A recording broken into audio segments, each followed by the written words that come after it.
João Calvino foi um teólogo cristão nascido em 1509, na França. Ele é o pai do segmento teológico chamado de calvinismo, o qual leva seu nome. Para os calvinistas, ele é considerado uma figura heróica. The city of Geneva, where Calvin ministered for 25 years in the 16th century, was a place of suffering. He was born in 1509 into a world that was harsh and immoral and brutal. There were no antibiotics. There was no surgery for an appendicitis. There was no indoor plumbing, no running water. The immorality in the city was rampant. There was a law in Geneva when Calvin came that you could only have one mistress.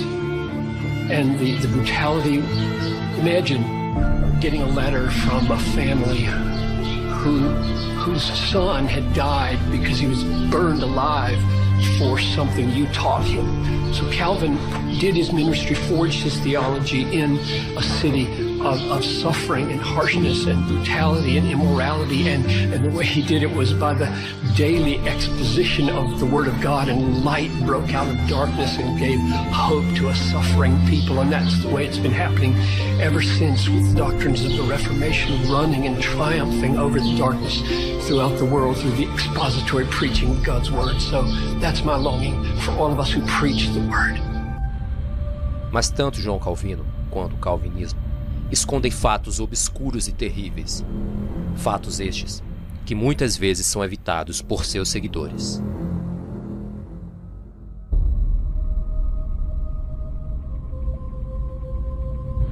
Miguel Servet, o médico espanhol que descreveu a circulação pulmonar, era contrário às ideias de Calvino. Ele não acreditava que Deus condenava as pessoas ao inferno sem motivo algum. Além disso, não acreditava na existência da Santíssima Trindade. Em 1553, em Genebra, denunciado por João Calvino, Miguel Servet foi preso sob acusação de heresia e condenado a ser queimado vivo. Os calvinistas sempre tentam limpar essa mancha negra do calvinismo. Uma coisa que a gente deve dizer é que sim, Calvino não se opôs no sentido de ele não achava que era errado a morte dos hereges. Isso foi sim um erro de Calvino, mas nós não podemos chegar e simplesmente atribuir a Calvino o título de assassino, porque não foi ele que matou Serveto, e ele procurou avisar Serveto dos seus erros, procurou dissuadir ele da sua heresia, avisou ele de que a sua ida a Genebra era uma coisa que iria lhe causar mal, mas mesmo assim Serveto insistiu no erro.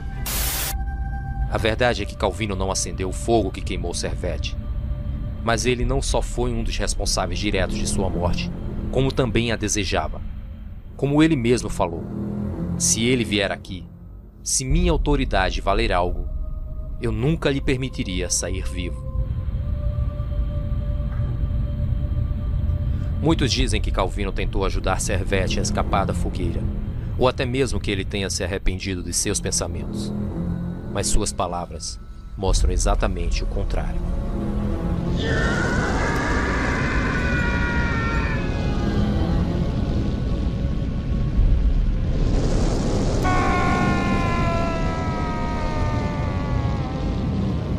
Após a morte de Serveto, Calvino escreveu: quem sustenta que é errado punir hereges e blasfemadores, pois nos tornamos cúmplices de seus crimes. Não se trata aqui da autoridade do homem, é Deus que fala. Portanto, se ele exigir de nós algo de tão extrema gravidade, para que mostremos que lhe pagamos a honra devida, estabelecendo o seu serviço acima de toda consideração humana, que não poupamos parentes nem de qualquer sangue, e esquecemos toda a humanidade quando o assunto é o combate pela sua glória. Esse fato talvez seja justificado pelas raízes de João Calvino no catolicismo e sua Inquisição. Uma mancha negra na história de um homem que estudou grandemente a palavra de Deus, mas que não foi capaz de perceber um dos mandamentos: não matarás.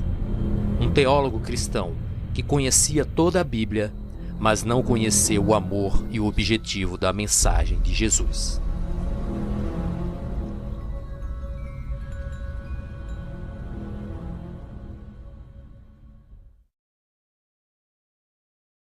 Quando os seguidores do teólogo Jacó Armínio apresentaram suas ideias opostas ao calvinismo, criando assim o arminianismo, os seguidores de Calvino, como forma de rebater essas ideias, surgiram com os 5 pontos calvinistas, que na maior parte contrariavam os pontos arminianos. Depravação total. O homem é totalmente mau, incapaz de fazer o bem. Eleição incondicional. Deus separou alguns para o céu e outros para o inferno. Expiação limitada. Jesus não morreu por todos, e sim por um grupo específico. Graça irresistível. A pessoa não pode negar a salvação de forma alguma. Perseverança dos santos. É impossível perder a salvação. Uma vez salvo, salvo para sempre. A divergência do calvinismo começa por sua não crença no livre-arbítrio. Não existe livre-arbítrio. O ser humano segue um roteiro determinado por Deus.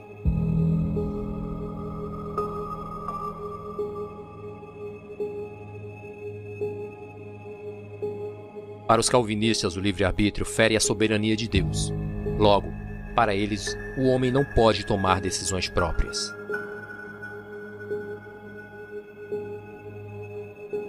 Outro fato bizarro é a crença de que Deus não pode conhecer o futuro sem que antes o tenha moldado.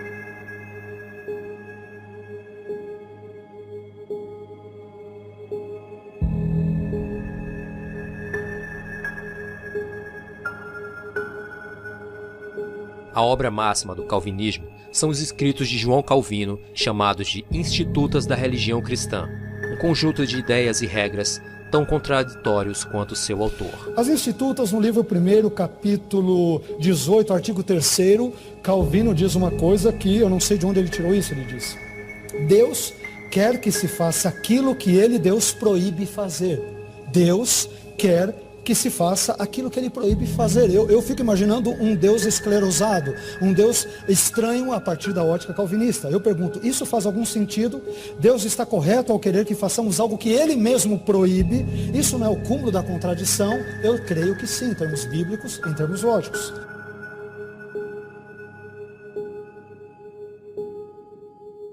Agora, tem outros 2 trechos das Institutas que me deixam absolutamente perturbados, e só para dizer para os telespectadores, Calvino é um dos maiores motivos de eu não ser calvinista. As Institutas, os cânones de Dort, todos os escritos, normalmente calvinistas, justamente por essa visão determinista de Deus.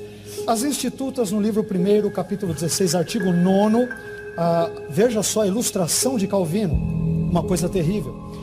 Diz Calvino: imaginemos, por exemplo, um mercador, um comerciante, que tendo adentrado regiões selvagens na companhia de homens de confiança, afaste-se imprudentemente dos sócios, ou seja, dos companheiros, e que tal erro o leve a ser roubado e morto, latrocínio, roubo seguido de morte. Aí vem a máxima de Calvino. A sua morte, a morte desse sujeito, não foi apenas prevista pelo olho de Deus, mas também determinada por seu decreto. Deus, ele é autor do latrocínio, eu não tenho como chegar a outra conclusão.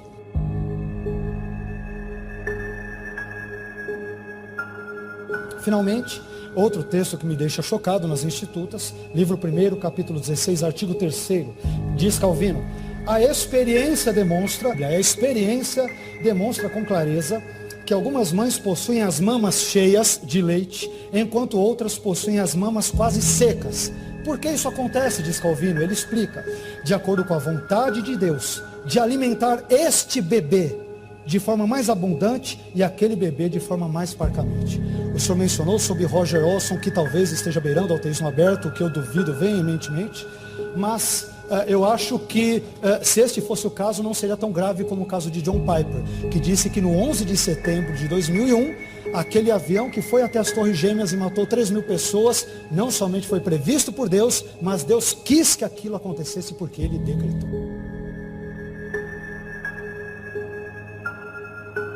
Como o próprio Calvino afirmou, não existe permissão de Deus. Tudo foi por ele predeterminado. Isso faz o diabo um aliado de Deus.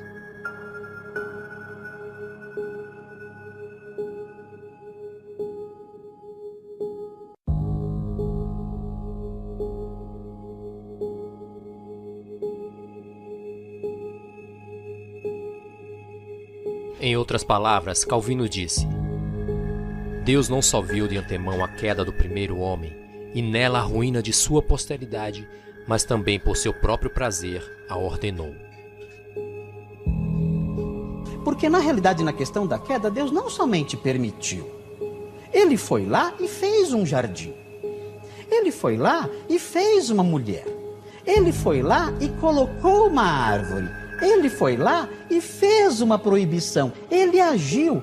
Tudo isso sabendo de antemão que o homem iria cair. Isso é permissão? Mas a diferença Então, é que ele permite. Isso é permissão? Ele A empurrou. diferença Né? é que ele dá chance de arrependimento Que para chance, todos. que chance. Isso Ele muda sabia que iria tudo. acontecer. Ele Isso muda sabia que ia tudo. acontecer. Que chance é essa? Que chance eles tinham?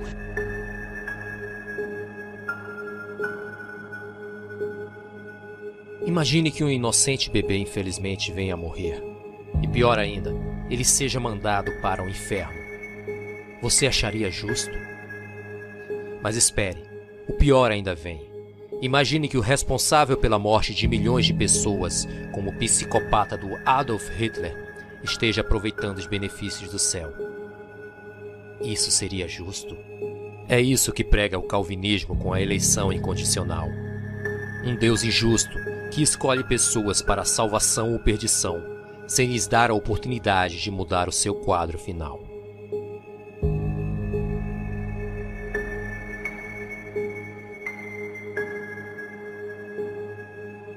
Você veja que o calvinismo tem um sério problema com a questão do amor em relação a Deus. Porque se Deus ama, ele não ama todas as pessoas igual do ponto de vista calvinista.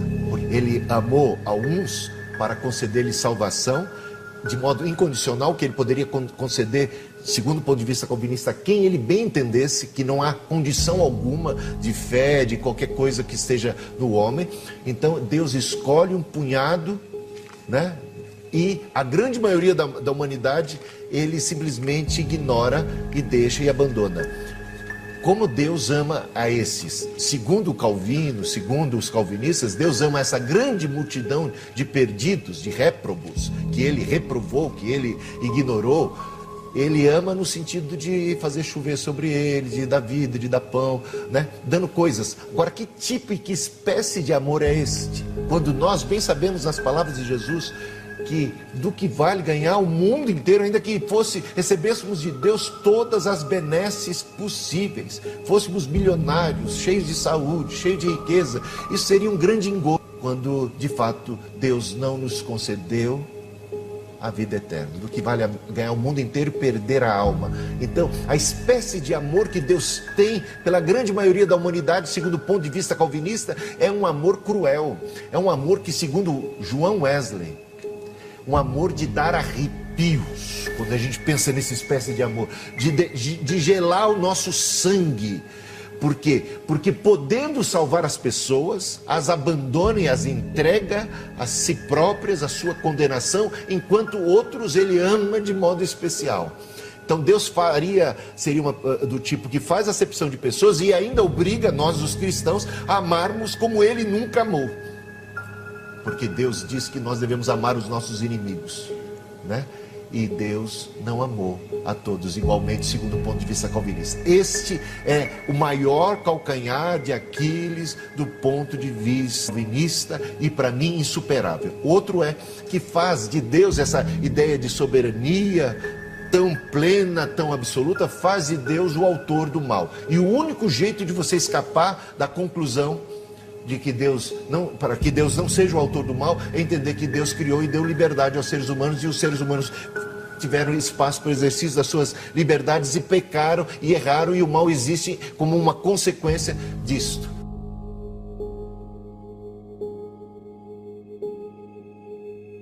A maioria dos calvinistas se acha um dos eleitos, mas a realidade é que para eles não existe uma regra para que a pessoa possa ter a certeza de que é um dos escolhidos. É uma dúvida interminável que os mais conscientes calvinistas carregam. E no calvinismo não há nada que possam fazer para mudar a situação, a não ser esperar o céu ou o inferno. A grande maioria, porém, acredita que o fato de crer nas doutrinas de João Calvino os torna eleitos. A maior característica da grande parte dos calvinistas é a da enorme soberba orgulho e arrogância para com os outros cristãos. Tudo isso pelo simples fato de acreditarem que são os únicos com a doutrina da verdade e os únicos escolhidos de Deus. E essa grande parcela está longe de demonstrar o verdadeiro sentido da mensagem do amor de Cristo.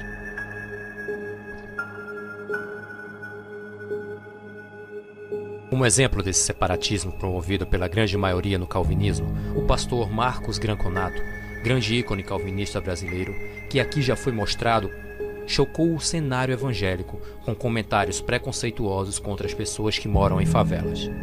Questionado sobre o porquê de poucas igrejas reformadas em favelas, o pastor Marcos Granconato afirmou: quanto a igrejas em favelas, não há igrejas batistas ou presbiterianas nesses lugares, porque quando ocorrem verdadeiras conversões, as pessoas vão embora das favelas. É por isso que é muito raro ver igrejas de verdade nessas comunidades. A frase, que mostra o pensamento elitista do pastor calvinista, diz que não há convertidos de verdade que permanecem na favela, e muito menos igrejas de verdade. Ele ainda tentou contornar seu preconceito, mas só confirmou seu pensamento. O site Púlpito Cristão comentou esse triste acontecimento. Porém, este é só mais um exemplo do pensamento da grande maioria dos calvinistas.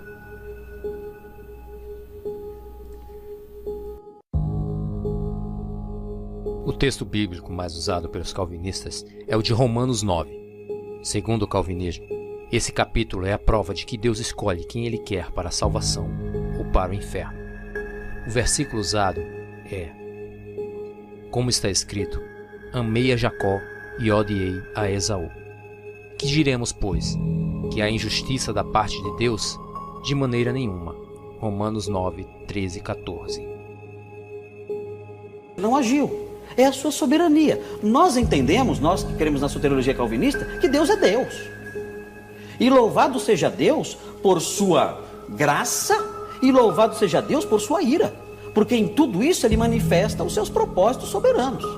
Agora, eu não posso transformar Deus naquilo que eu quero.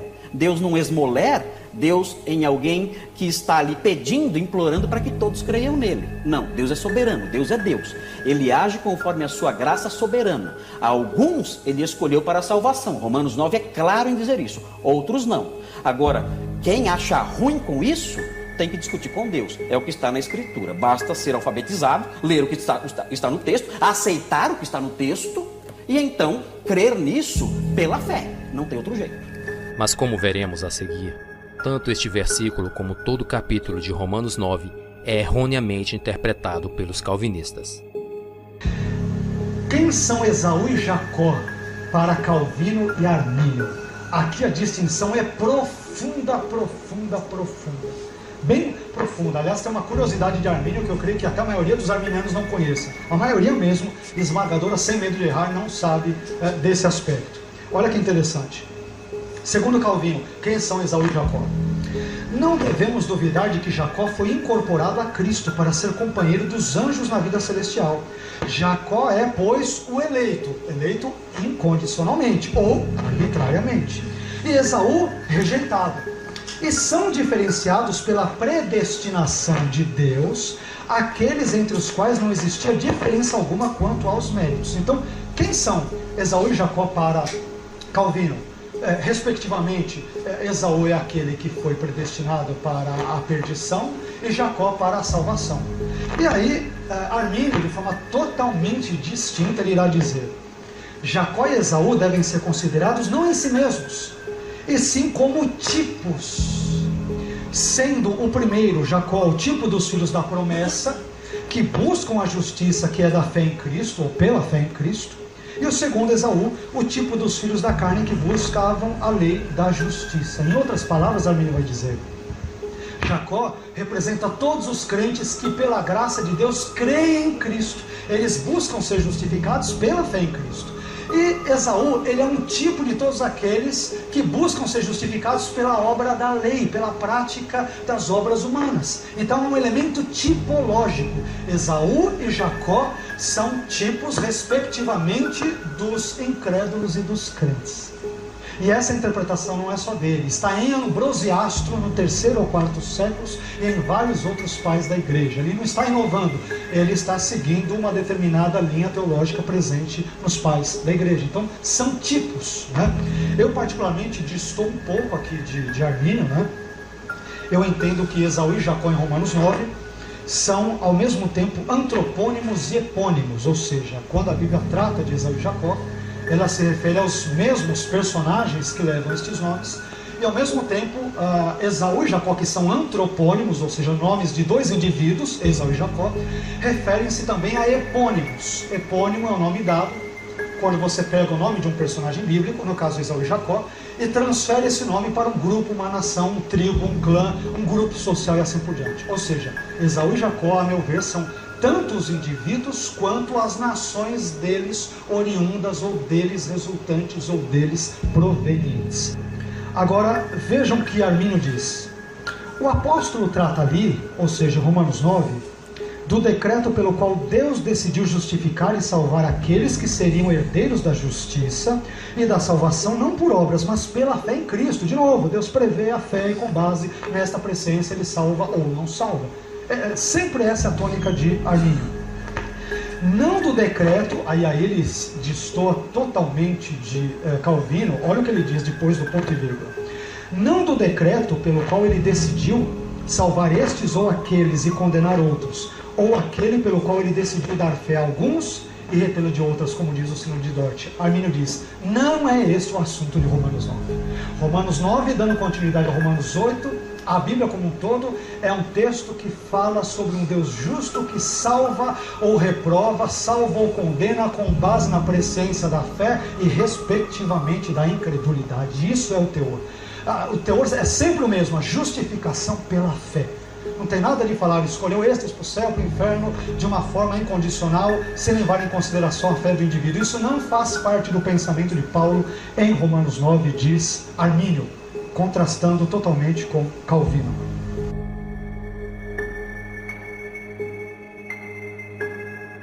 Os problemas do calvinismo estão no simples fato de negarem o livre-arbítrio.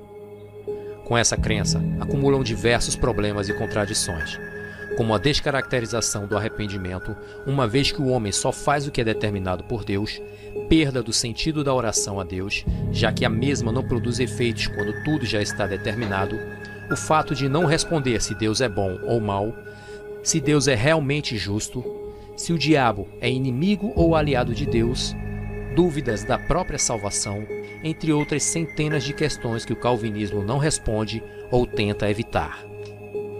E é claro que por mais que você tente compatibilizar que Deus decreta a ação do diabo e que o próprio Deus não tem culpa, né, vai deixar, por exemplo, se você ler Nietzsche, ele escreveu o Anticristo, vai deixar Nietzsche furioso. Por quê? Porque é uma questão lógica. Se Deus decreta, Deus é responsável.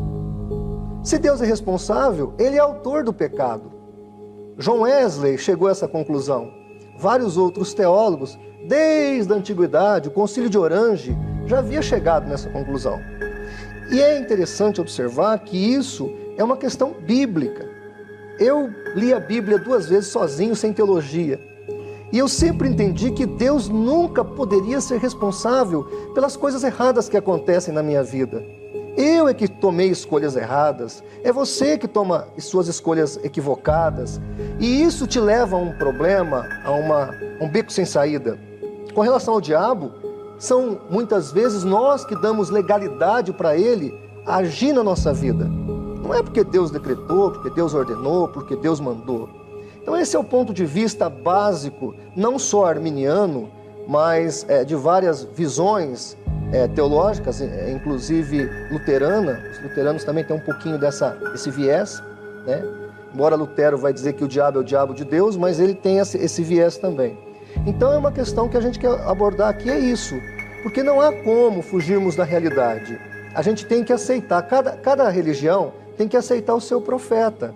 E os calvinistas, não estou falando aqui do pastor propriamente dito, mas os calvinistas eles têm que assumir João Calvino. Ou dizer que não são calvinistas, é qualquer outra coisa.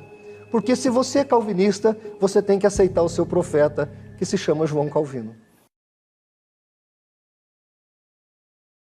porque segundo, e com todo respeito ao pensamento do pastor Marcos, segundo o posicionamento dele, Deus, na minha concepção, seria muito injusto em condenar aquele que sequer ele deu a chance de salvar. Se ele escolhe um para a salvação e escolhe outro para a perdição, Deus seria, no mínimo, injusto, porque condena uns sem sequer ter dado a este a oportunidade de salvação. Na nossa concepção, segundo o pensamento arminiano, Deus ele escolhe, ele elege com base na sua presciência. Ele dá o chamado para a salvação é universal.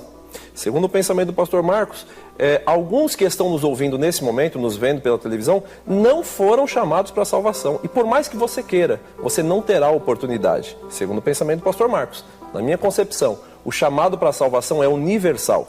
Vinde a mim, todos que estáis cansados e sobrecarregados, e eu vos aliviarei. O chamado é universal. Você que está nos ouvindo também tem oportunidade de salvação. O que vai determinar a nossa salvação não é o nosso mérito, a nossa capacidade de nos auto-justificar diante de Deus, porque somos incapazes de tal feito. O que vai determinar a nossa salvação ou não é nós aceitarmos pela fé, e aí entra o nosso livre-arbítrio, o direito de escolha, de aceitarmos pela fé o sacrifício expiatório de Jesus como suficiente para me justificar. Então, em cooperação, eu tenho que querer, eu tenho que desejar. Na medida em que eu desejo, na medida em que eu quero, na medida em que eu aceito, isso não me torna justificado, mas isso faz com que o sacrifício de Cristo ele possa ser suficiente para me salvar. E aí então eu fui eleito e escolhido para a salvação. Mas o chamado é universal. Deus sabe se eu serei ou não fiel. Deus sabe se eu serei ou não fiel até a morte. Deus conhece, mas o chamado é universal. Deus não interfere na minha escolha. Deus deixa que eu escolha, que eu faça a minha escolha. Mas Ele já sabe se eu vou ser ou não fiel. Mas Ele não interfere nessa minha escolha. E então, o que você achou? Queremos saber sua opinião. Deixe seu comentário. E até a próxima.